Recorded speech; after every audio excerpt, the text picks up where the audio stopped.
Hello, welcome to Practically Magic. I am one of your hosts, Courtney Pearl, and this is Jaime Osbahr. she's a crystal guide, and I am I don't know what I am, your local witch. All around healer. You know who I am by now. If you don't, go back and watch other seasons. It's interesting because I actually had a topic for today. I've been trying to, as I normally would for season 1 and season 2, kind of like, okay, what is it that I want to talk about in this episode and have kind of an idea. And so far, all of the cards that we've pulled or the conversations that we've had, it just throws all of that out the window. Yeah. And I kind of love it. So maybe I won't plan as much anymore. Last week, we had the card that we pulled was stress, which was something I was hoping to talk more about today. So I was like, let's put a pin in that. Let's talk about that next week. We're going to talk about that. But it's interesting because it all just flows naturally wherever we're going to talk about it. I'm just going to talk about it when the universe says it's time to talk about it. Mm-hmm. So I'm going to pull a card today from, this is the Mythic Goddess Tarot. It's kind of colorful and fun, and I have not pulled a card beforehand. So again, we're just going to be surprised on air to see what card comes up for this episode. Ooh, okay. Four Pentacles, the 4 discs, right? The word is copiousness. Oh.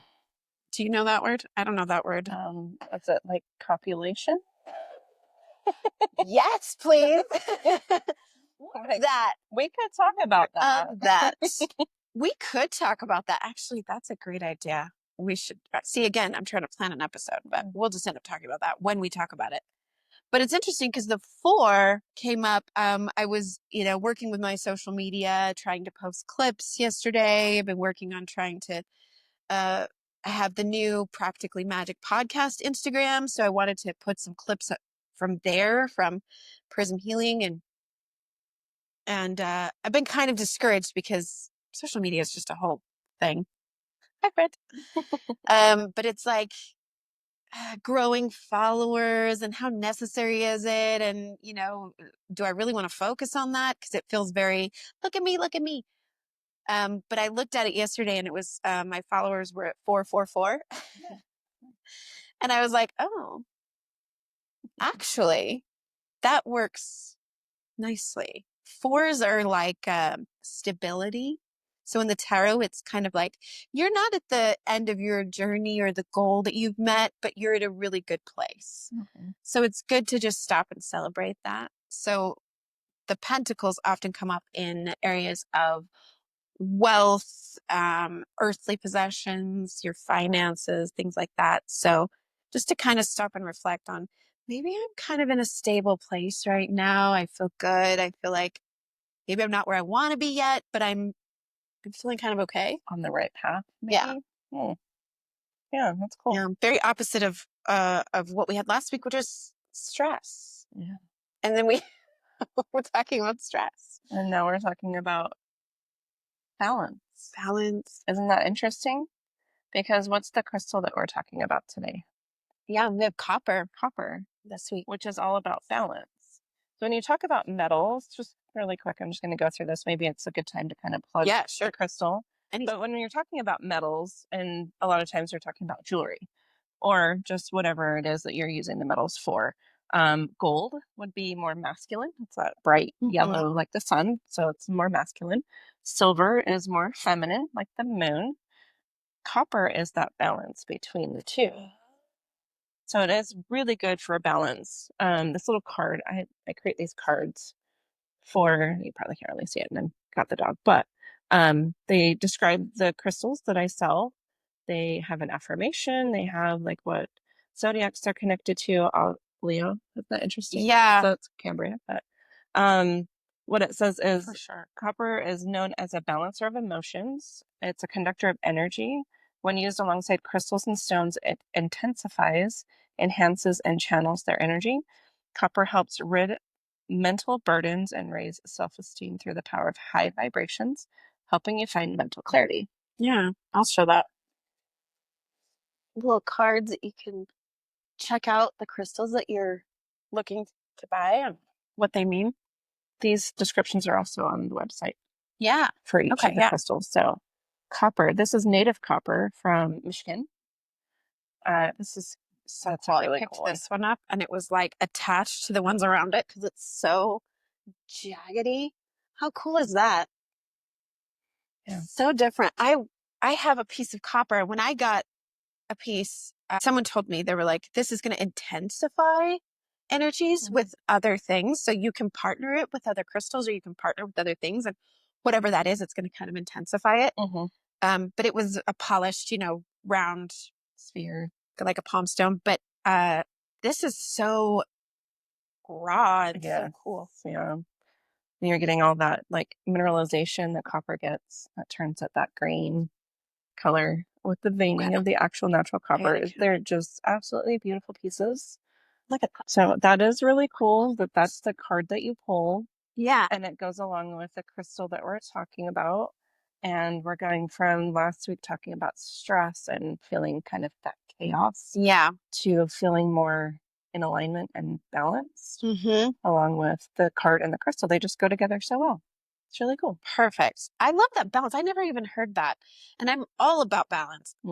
But the masculine and feminine balance, because silver, copper, gold, that kind of in between space, love that. I've been obsessed with balance of masculine and feminine for years. It's kind of what started me on this journey was just like the overwhelming influence of the masculine and the patriarchy in our systems and especially religious systems that we come from. It's like, sorry, I say like too much. I'm trying, listeners. I was listening to a clip of mine from the pod and I was like, chill on like. So I apologize. I will try to be more mindful of my speech. But yeah, I've been obsessed with the balance of masculine and feminine and to be able to honor both within each of us as well as in life and the life balance of that. So I love that came up, the Four Pentacles. It's kind of interesting. So the question I wanted to ask today, so I can ask you as a listener to just stop and think on this for a second. If you need to pause and reflect, I'm going to ask this question, but I want to ask you so you can think about it for a second. What has the power to ruin your day? Too much. Yeah. Yeah, I think. Isn't that interesting? Yeah, and I've tried to be a lot more mindful and aware of what I'm allowing outside of myself to impact and affect me, right? It's hard. It's hard to just say, well, not my problem. You know what I mean? When there's like a family member or a customer or anything, like there are so many things that can influence and impact that. But for me, it's been a change in just being aware, right? And saying, is that truly how I feel or am I having a reaction? It's a trigger, right? Yes.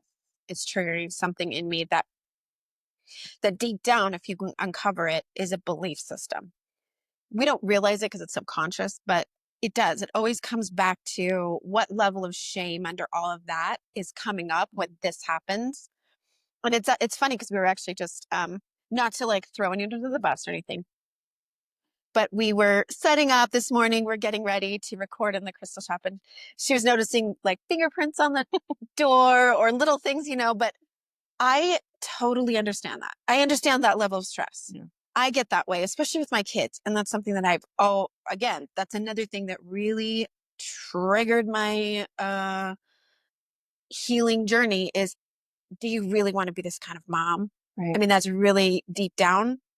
The bulk of the work I do and why I do it was it started me on, I want to be a better mom and I don't want all these things to bother me because everything mattered so much. Right. Still does. I mean, I still have days where I'm like, this is wrong and this is going wrong and this is wrong. And we can't get out the door on time and nothing is working and no one is helping me. And all those negative belief systems that I have adopted into my very soul deep down are all coming up, and nothing triggers you like kids. Yeah, for real. Or spouses.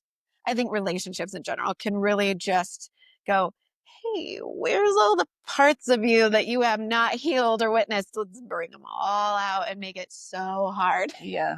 Let's learn that lesson one way or another. And most of the time we learn it the hard way because we're not conditioned to let things flow and let things be as they are. We want to control. Yeah. I want to have the certainty of, I've asked this person to do this and have this responsibility. And when you can see that that doesn't actually happen, immediately you're disappointed, you're upset, you're angry, you're like, why? Yeah. That's the big thing. Like, why? And I've learned recently in a lot of experiences in my life is you're not always going to know why. Yeah. You're not going to get that answer. So learning to move on with your life, move on with what living in your true authentic self. And that's hard. It's very hard. But being able to do that and saying, I won't have that answer. I don't have control over the situation. I need to be able to move on. Yeah. Sounds so simple. I know. It sounds really simple, but. And it's okay if you're not good at it. We're saying we're not good at it. It's part of the journey. It's part of the healing work. But, one thing that I've brought up in past episodes about neural pathways and compassion for others is, first of all, inner child work. When you're doing inner child work where you get to remind yourself of what it felt like to be a child and to be in the space where someone's expecting a lot of you and you don't understand how you're not measuring up and how that feels, that for me was a big change in how I interact with my kids. Because for me as a parent, I'm like, what? But the shoe drawer is next to the door. It's so simple. I put it next to the door and we can't get our shoes from the mat in front of the door to that drawer that I put next to the door. And I get so frustrated and so upset. And the kid hears something's wrong with you. Yeah. Because that's where the shame starts to build, the ideas that something's not right about me or there's something wrong with me starts to feed that monster. It starts to be like, here we go, like again. It starts to go, here's me feeding this already integrated belief. Yeah. That something's wrong with me. So they're going, yeah, why can't I remember to put it in the drawer? I don't know why I can't. I don't understand myself. I'm a kid and I walk in and I take my shoes up and then I walk in and then my mom's yelling at me and I didn't put my shoes in the drawer again. So it's kind of like being able to go back to your inner child, being able to go back to your 4-year-old, 7-year-old self and say, how did that feel when I was made to feel something was wrong with me? If I couldn't do these things I was expected to do. And I was one of those kids up until probably early adulthood where there was a lot of details I didn't see, I wasn't good at, drove my parents crazy. They would, why didn't you wipe the counter after doing the dishes? And I've actually had full emotional processing sessions on just this alone, which is crazy. And this is not to blame my parents for anything because parents are all just doing the best they can. They know that. They're doing life. But I had sessions on, you didn't wipe the counter. And I would say, yeah, I did. I cleaned up the dishes and I wiped the counter. And they would go, no, it's still dirty. I still see crumbs or smudges or whatever. And they would, if you see it in the light, you bend down and they would tell me where I, missed the mark or I wasn't detailed enough. I didn't look. And I know what it felt like to be in my mind and to know I wiped the counter. So what I hear is, you're not good enough. Yeah. I don't hear you didn't wipe the counter good enough, which was probably true. 100%. I probably did not wipe the counter good enough. But what I heard was, you're not good enough. You're never going to get it. You're never going to be good enough. And so something as simple as the counter still not wiped was just emotionally difficult for me. I would cry. I would be, I did wipe the counter. I mean, it was so triggering. And so to undo that and deconstruct that and say, in some of the sessions that I did with that was I went back to my 16-year-old self. So that's usually what age I was handling those sort of types of things, where I go, what if I just heard the counter didn't get wiped all the way? Like it just didn't get done. And to a level of my parents' satisfaction. If I just heard that, my response could have been, oh, okay, then I'll do it again. And that's all it had to be. Right. It didn't have to be a fight. It didn't have to be my parents didn't understand why I was emotional. Yeah. They were like a deep emotional. Wipe the counter good enough. And I'm going, you never look at me. And it's, I'm 16. I was the first child. They were like, I don't know what to do with this.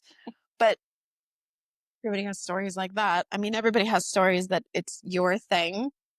So being able to just understand not just children, but other people, every person walking around has a different brain map.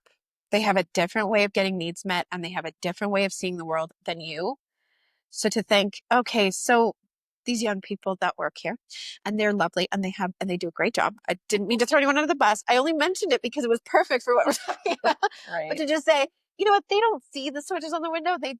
Maybe they just don't. That's not a detail to them that they notice. You do. You're wanting your shop to look a certain way. You want, Well, the lighting is different too, right? Yeah. Compared to 9 o'clock at night when the shop closes to early in the morning when the sun is coming in at a different angle and it's saying, hi, the smudges are here. Look at me. Yeah. Oh, this is over here. Look at me. And it's like, Yes. yeah. And this shop is your baby. So you're going, you have to take care of my baby the way I would take care of my baby. Right. And that's perfectly understandable. But it's just a great example of things that can cause a stress. And what I had wanted to talk about that was expectations.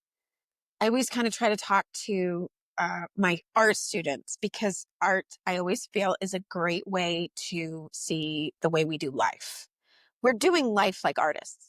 We really are. We're looking forward at our future. We're looking at who we want to be and our identity, and we're painting that picture. We're making and creating our life the way we want it.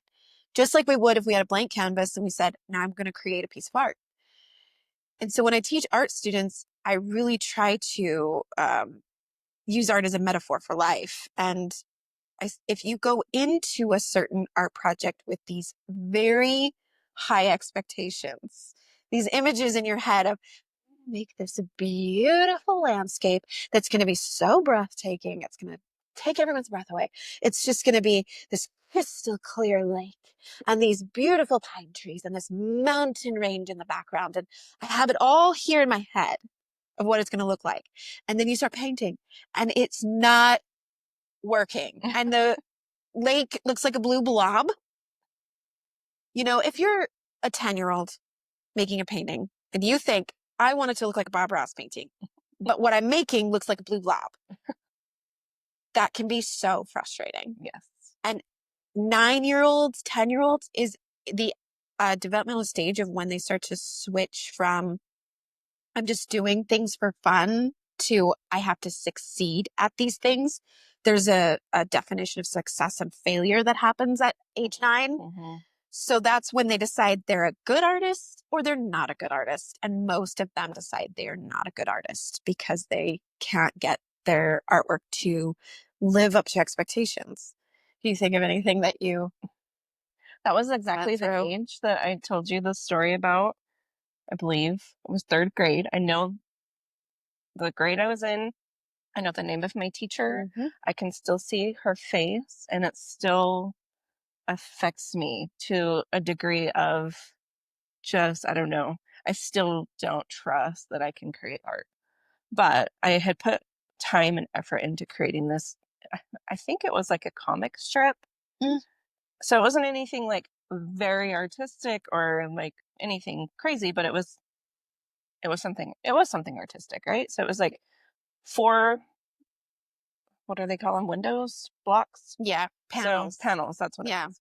And I created it, and I was happy with how it turned out. I was excited, and I take it to my teacher, and she looks at it and she goes, "Is that the best you can do?" And I was like, I hate stories like this. Yeah, that I put a lot of time and effort, like that's how I was feeling. I don't know if these are the words that came out of me, but when I relive this, I feel like she just took this big bubble that I had and she just popped it. Yeah. And then she continued to stomp on it by showing it to the whole class. Ugh. And making fun of it. Can we go back in time and punch her in the face? I want to, yeah. That's what I do in my healing sessions. I'll be like, do you want to go back to this age and feel this anger and feel this how it felt at the time? And then I give people permission. I'm like, do you want to punch her in the face? Let your little 9-year-old self just punch her in the face and go, that's not.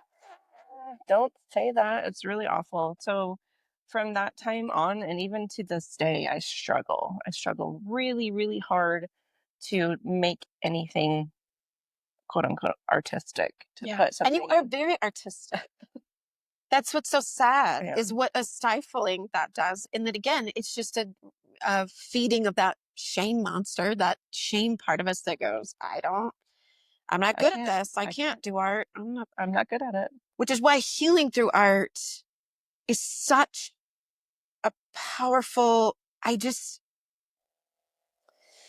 cannot express enough how much I love doing that work, because I do think that I meet more adults than not that go, it's an art class. I don't want to do that. I'm no good at art. And I go, listen, people have come into my healing through art workshops and they are like, I don't know what I'm doing. I don't have any art experience, but I don't teach skills. I don't teach you how to make a flower or a bird or things like, there's classes for that. There's many great artists that teach you that stuff, and they're much better artists than me. But I'm hoping that when you walk out of there, you have expressed yourself and you have let your inner child out and you've said, I made something really cool when I'm done. Right. And along those lines, one of the classes that we did, your full moon course, we came and we did, was it just a canvas? It was like a metal frame. I can't remember, but it was like this one of like the second. We did a canvas. Yeah. I didn't think about it. I just started putting colors out there and just created something, right? And I was like, whatever. I put it in the back part of the back seat of my car. No, the front, okay, start over. The front seat, like there's a little pocket in the back of it, right? Oh yeah. So I put all of my stuff in there and forgot about it. I'm just like, I don't know, whatever. Yeah. And just like a kid would do. Right. Yeah. So that's great. Well, I still can't really step into that I trust that. It was healing and it was great, but I don't feel like I created something beautiful that I wanted to share with everybody. Yeah. For me, and that's good too. I think that's perfect. But I put it back there, and then we as a family were driving somewhere. My husband was driving, I was in the passenger seat, and then my son, his girlfriend, and my daughter were in the back. And my son goes, Mom, what's this? And I was like, I don't know, what is it? Because I forgot it was back there. Yeah. And he pulls it out, and I was like, oh no, don't look at that. Don't look at that. And he goes, well, why not? I think it's really cool. Did you make this? And I was like chills. I did. I made that. And, I started to kind of explain a little bit, but then I was like, no, I'm not going to explain it because that's for me. Yeah. If you guys want to look at it and appreciate it, that's great. But they all had great things to say. But my first reaction was, they're just saying that. Yeah. Right. They're just saying that. Yeah. They don't want to hurt my feelings. That's that shame monster. Yeah. That's that part of us. Right. And you have to understand that there is a critical side. There's a critical judgmental side to all of us. And it's not a bad side. It's not a side that you have to be like, demonize. But you have to understand that that side is born out of protection and safety. Right? That part was probably born that day when that teacher said those things, because then you decided, I need this part of me that goes, I'm not that good. Oh, it's nothing. You guys are just saying nice things because you're my family and you're placating me, right? That protects me seemingly, or we think it does, protects me from getting hurt. Yeah. Right? And that's not a bad thing. It's just, do we want to listen to that part, or do we want to feed the part that says, what if I just do things like you said, just because it was for me? And I think that's why I do art with healing, because you do want to just make it for you. That is what all artists are doing. Even the ones that made this great art and then they sell it in galleries, the ones who are really the best, I think, are the ones who made it for themselves. That there was something inside them wanting to get out and be expressed in whatever way it came out. I mean, commissioned paintings and things like that, yeah, they're lovely, and artists can have skills to make a painting that looks like a portrait, that looks like a picture photograph. I can't do that. I'm not skilled enough to make something that looks that real, but we do have cameras for that. Right. There's no the art world has changed so much that we don't want pictures or paintings that look exactly like a photograph. Why would we want that? We want something that expresses something of a feeling when you look at it. Or that's what I always tell my art students, why Vincent van Gogh is so amazing. He's my favorite artist. I have a son named Vincent. There's Vinny right here. Vincent van Gogh is one of my favorites because everyone thought he was terrible. All of the artists of Paris at that time looked at his artwork and said, why are you doing it like that? It's not blended. You're using the wrong colors. It's all kind of weird looking. Like, it doesn't look like the person or the landscape that it was supposed to look like. It looks like you dreamt it. And they just thought it was childish. They thought he was very immature as an artist. And when he died, the art world looked at it again and said, oh my gosh, he didn't paint what he saw. He painted what he felt. Those were his feelings about what he was seeing. And then it was like, he's one of the greatest artists that's ever lived. I can't help it. I'm not a big Doctor Who fan, but the episode where they talk to Vincent van Gogh and they bring him back to the future with them, there's a scene, I watch it over and over again because I love it so much. But they bring Vincent van Gogh to his exhibit at the museum, and they ask the curator to talk about Vincent van Gogh while he's there listening. And he's like, it's one of the best acting I've ever seen. But he says, Vincent van Gogh is one of the most amazing artists of all time. And he changed art forever with his style and everything, and says all these amazing things. And you see Vincent van Gogh just tearing up. The actor that they got to play him looks just like him, and he's just tearing up.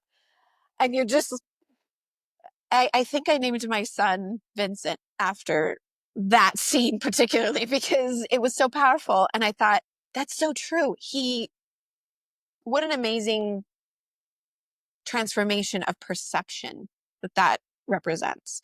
That this man lived his life with so much mental illness and so much shame and so much, so hard on himself. So much criticism. But he painted anyway. And that's what's kind of cool, is that he wasn't getting any accolades. He wasn't getting people telling him he was an amazing artist. Nobody bought a painting of his. But he has so many. Yeah. He just kept going. He just kept painting. Yeah. That's really cool. Planning on talking about that. I could have powered through something like that, but I was already in such a fragile mental state that anything like that was okay. Yep, yeah, I believe you. That affirms all the things that I've already told myself or that I've learned of myself. So I'm going to take that as truth. And I'm just going to live with that. And I'm going to allow that to control how I proceed in my life with art. Yeah.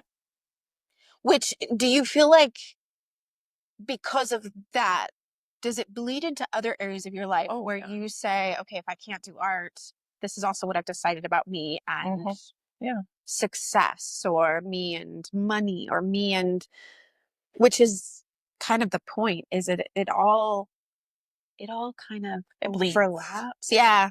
Our shame, our stress, or our bits and pieces that poke at us.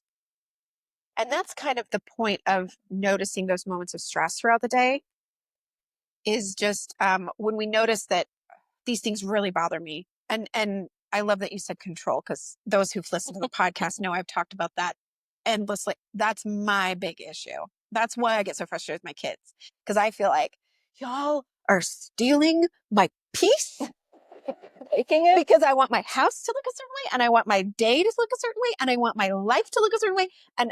And kids have a way of going in and being like, nope. Like if you had like a deck of cards all laid out perfectly, they're like all over it. Which brings me back to expectation. You have all of these expectations.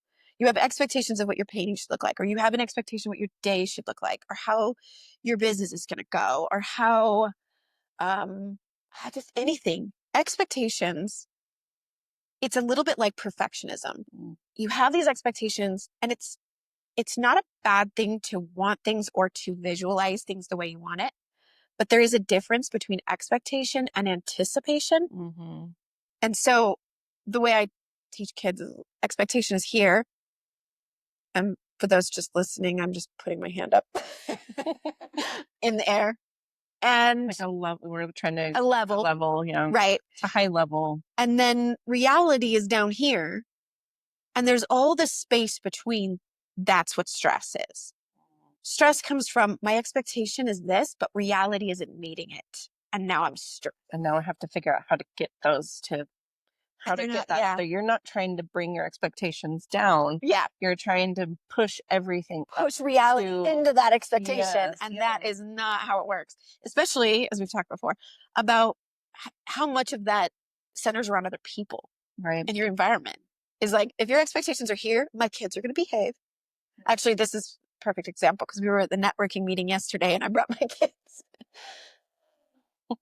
The reason we moved the networking meeting, we thought the library would be a great location is because those of us with kids would be able to bring our kids. They could be in the library. We could have our meeting. Well, not my kids.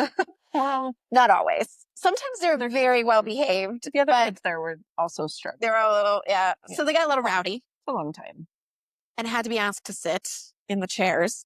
And so again, it's one of those things where if my expectation was, I'm going to have this 1.5 hour long meeting while my kids just quietly roam the library and read books and have just this very quiet, gentle time together, which I have 3 boys. That's never the case. I don't know when at home we ever have just like quiet, not fighting, not loud times. But yeah, they got a little rowdy. They started running around and chasing each other and that kind of thing, and got in trouble.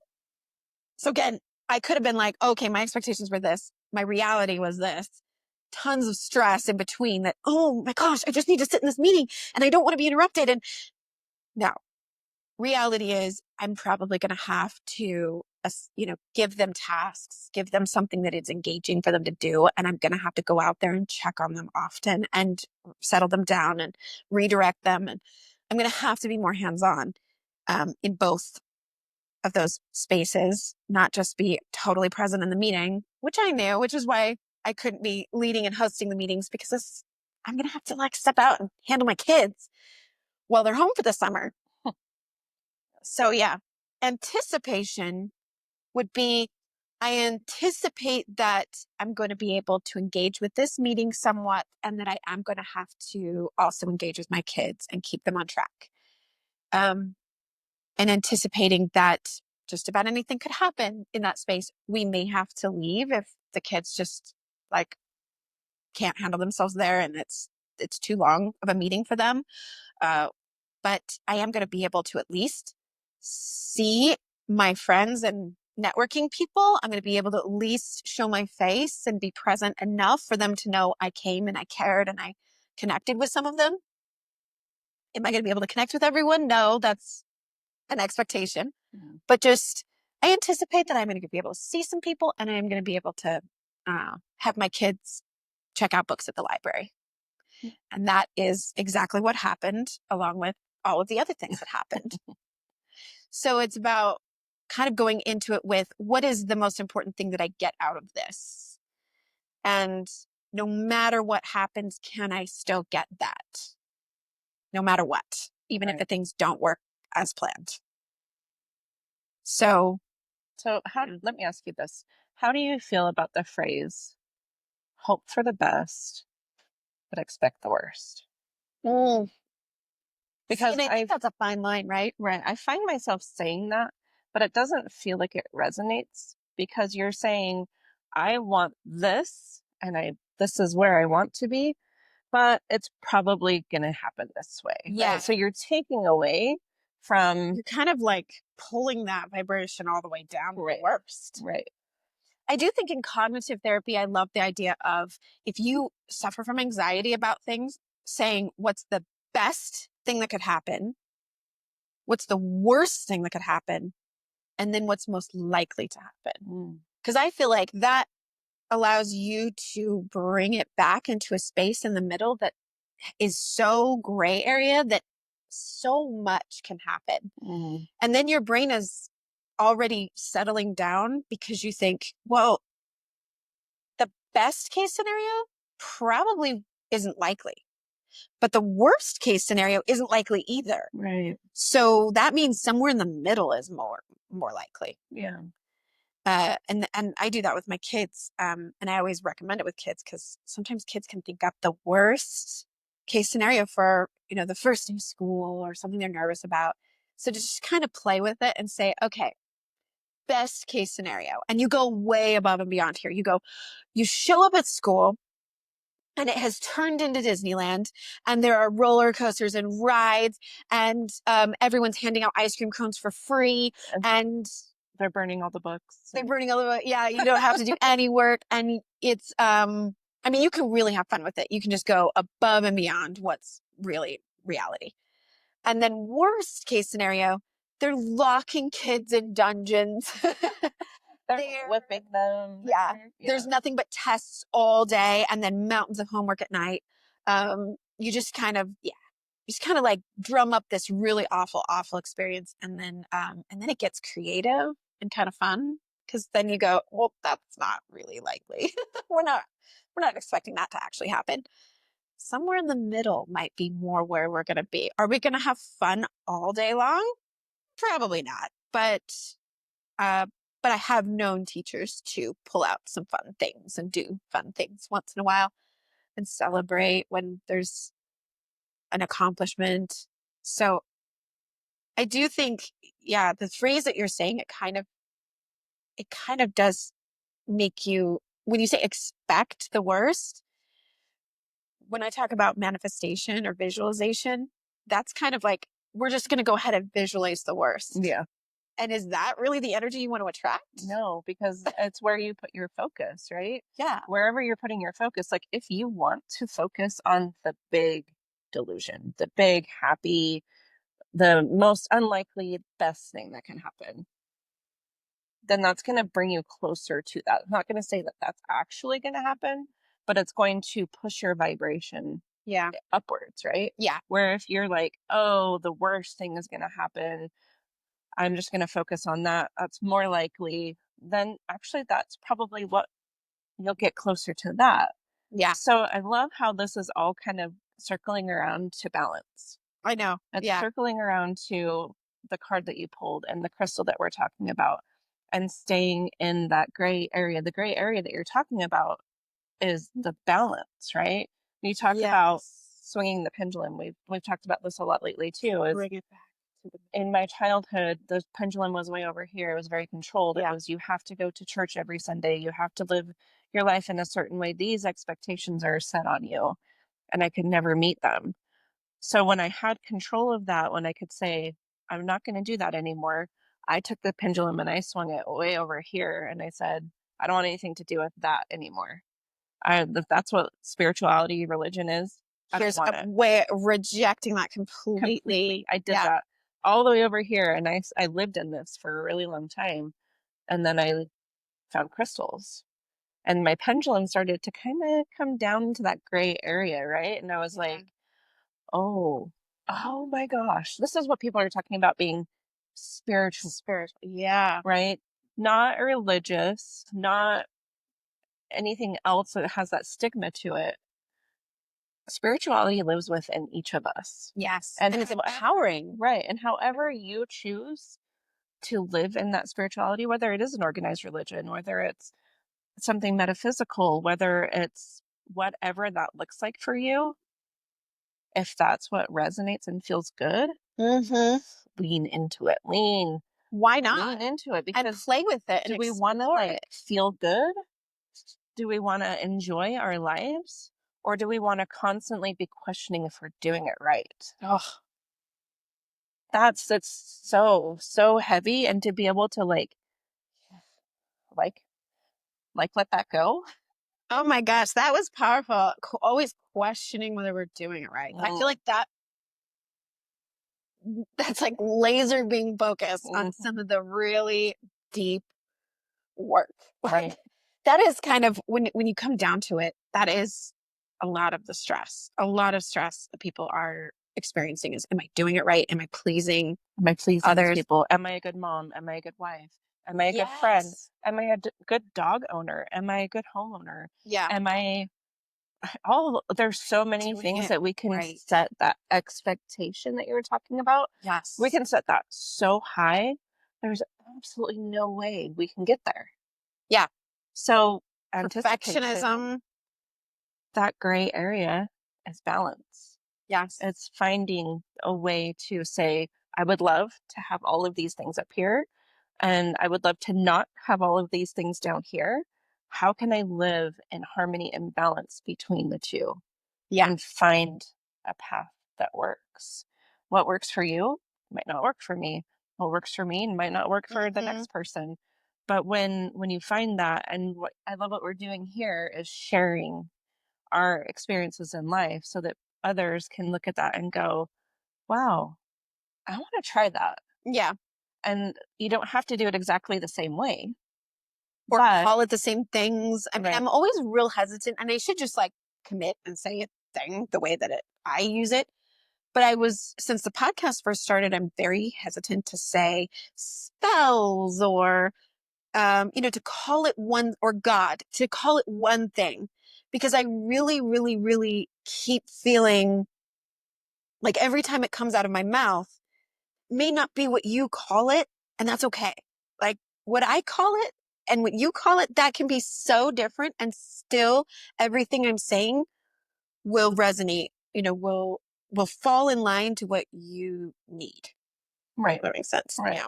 So probably something that you should challenge yourself with is living your authentic self, calling it what you call it, but then also understanding and letting others know it doesn't look like that for you, and that's okay. Yeah. That's okay.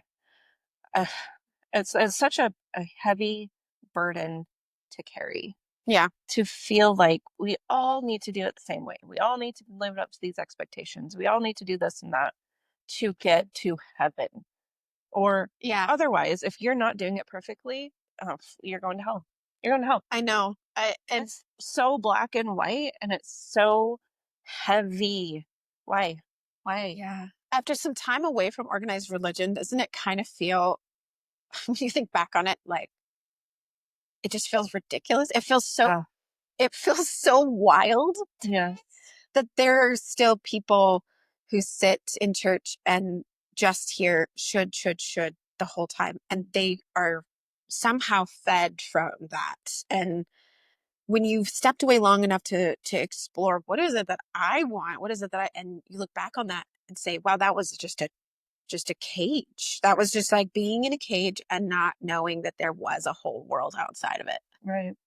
And if religion works for you and you're fed from that, great. No judgment. But just from my perspective, looking back, I think, I don't know if I could ever sit in church again. Right. But would ever be able to listen to that and think, oh yeah, this is great. I'm fed from this. I would be, well, great. This works for some people. I don't know. I need to figure things out for myself. But yeah, I did want to say too that, and I've kind of talked about this in past episodes. So if you go back and you look at some of the episodes I've done on neuroplasticity, and when it comes to stress, I'm thinking about some of the people that I know that have jobs where they're incredibly stressed, and it's just costing them their health and their wellness and their relationships, because at work it's all encompassing stress. And that's not to say that there are jobs that are very stressful, and that's a thing. But it is up to each of us individually to figure out how we can allow the stress to happen to us throughout the day and come back to a balance so that it doesn't build and build and build and build throughout the day. It's a complete rewiring of the brain to be able to figure out how to do this. So it's not something that you can just do, oh, I'm going to decide today that I won't be stressed out. You probably will end up pushing stress down rather than dealing with it or resetting. So if you're just saying, I'm going to go through the day and I'm just not going to be stressed, it really does take quite a bit of work to reprogram your brain into a way where you actually do acknowledge and handle the stress and then come back to reset. But coming back to reset is really the essential part, because if you're stressed, you're coming along and then you meet a situation and then you have that bump up in stress. Being able to use the stress as, okay, this is the healthy amount of stress that gets me moving, that gets me acting, that gets me to react. For example, firemen. Well, I think there does need to be a level of stress that they experience when the bells go off. I don't even know if that's still a thing. I'm like imagining, 1920. They're like sliding down the pole and they're putting on their gear. But there does have to be a certain level of stress that gets them up and, they have to act quickly, and it's an emergency situation. So yes, there's going to be stress, but to be able to reset the body and brain into such a way that says, I can handle this. There's not urgency. There's not fight, flight, or freeze. I can calm back down so that you can actually handle those stressful things better and think quicker when you're not elevated is kind of the trick. Yeah. Is being able to say, for me personally, it'd be like, so the kids were asked to put their shoes on and we're already 5 minutes late and everybody's just not listening to me, as my boys do. They usually pick those moments to then fight with each other. Or I'll have like one kid practicing the piano, one kid's missing, another kid is looking for his shoes but can't find them. I don't know, whatever. So I'm going, you guys, we're late, let's go. So I have to recognize in that moment that I'm feeling a level of urgency. And urgency is not where calm lives. And creativity and compassion can't live in urgency. So just being able to go, okay, how can I address this with being a little bit late to things is not the worst thing in the world. This is actually nobody's fault. These kids are just doing what kids do. Maybe I can go help some kids find their shoes and get moving, and we can do it. Even like being creative with it and saying, okay, what if we just made this into a fun game where I get the other two kids to go look for that one kid's shoe and we pretend like it's a Easter egg hunt. And I say, the Easter egg is this one's shoe. We're all going to go find the shoe. Can everybody help find the shoe? And whoever gets it gets a prize. And but I think what you're talking about is the ability to step out of that urgency, regardless of the situation. Because, as a mom, we experience these situations on the daily, if not on the hourly. I was thinking, my children are raised, they're adults. So the struggles that you're dealing with them being small and trying to find shoes and all that, I've been there and I've experienced that. I don't live in that time of my life anymore, but no matter what, those situations are going to present themselves. Like yesterday, all 4 of the dogs that we have at my house got out the front door. The wind blew the front door open. I was out there throwing trash away and all 4 of them came running out. And my initial reaction, the unhealed version of myself, is to start yelling and screaming and chasing and freaking out, right? Like, you guys can't be out here. You're going to get hurt. You're going to get into something you're not supposed to. Go inside, go inside, go inside. So I was able to, in that moment, just go, okay, let's just push, let's approach this as calmly as possible. Yeah. And it was, okay, go inside. 2 of the dogs responded and went inside. And I was like, okay, 2 out of 4. I got the 3rd one inside, and then Hazel, my wonderful soul, heart healing dog that she is, enjoys her freedom. And I understand She's that. like, I'm not. Nope. She kept running away from wasting me. This. And I looked at her and I said, I'm going inside. And whatever that was, I don't know if she could understand the words or the energy that I was putting towards her. Oh, yeah. And I turned around and I walked in the house and I closed the door. And I went to the window and I watched her, and she was like, she seriously just leave me out here? And so for a minute, she started to wander around our yard, and then she went out of my sight. So I went out in the front yard and I called her, and it was so much easier to allow her that space, the opportunity to sniff and look around. And then she was like, okay, Mom, all right, I'll go inside. And she did. I didn't have to freak out. I wasn't yelling and screaming. I wasn't chasing. I wasn't getting super frustrated. I just allowed it to different energy. Yes. To be like panicked and back in the house right now. Yeah. Or I'm going to go in. These guys listened to me. And as I walked in the house, I was like, you guys are so good. Listen.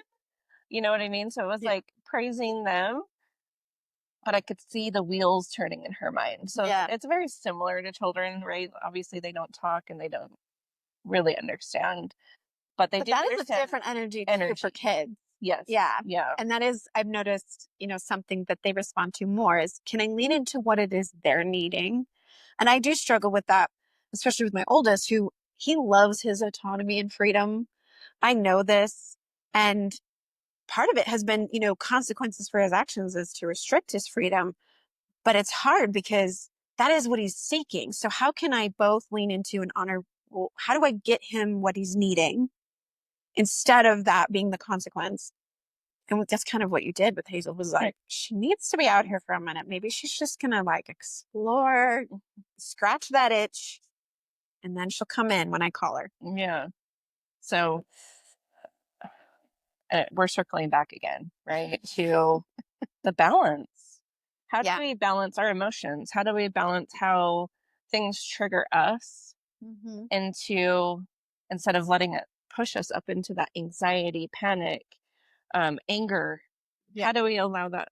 And then not allowing it to push us down into shame, depression, and negative self-talk. How do we find the balance? Yeah. Right.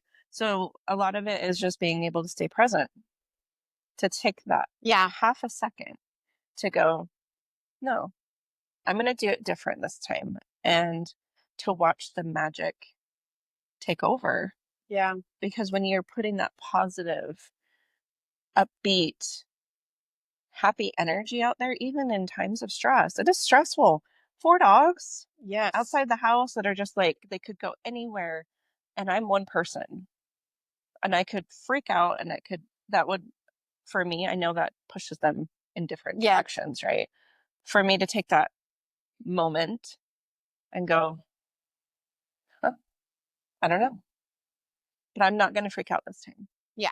And it turned out I had the dogs back in the house within a couple of minutes. And that's exactly what rewiring the brain looks like. It's just taking something like I normally would respond this way, but I'm trying something new. And now I'm creating a new pathway to getting what I want, to getting what I need, is this new pathway. And if that new pathway works better and you find out that it does, not only is it better for the dogs, for the situation, but it was like, I was so much healthier than being stressed, having my nervous system and everything activated. It's healthier and better for me, and I get my needs met better. So that new neural pathway is going to be reinforced over and over again. So when that situation presents itself, it's not going to be the natural reaction to get angry and worried and panicked. It'll be, let's take a step back real quick, like super quick. how can we approach this differently this time? Remember last time how you stayed calm and gave Hazel her space? Let's try that again. See if it works. It might work. It might not.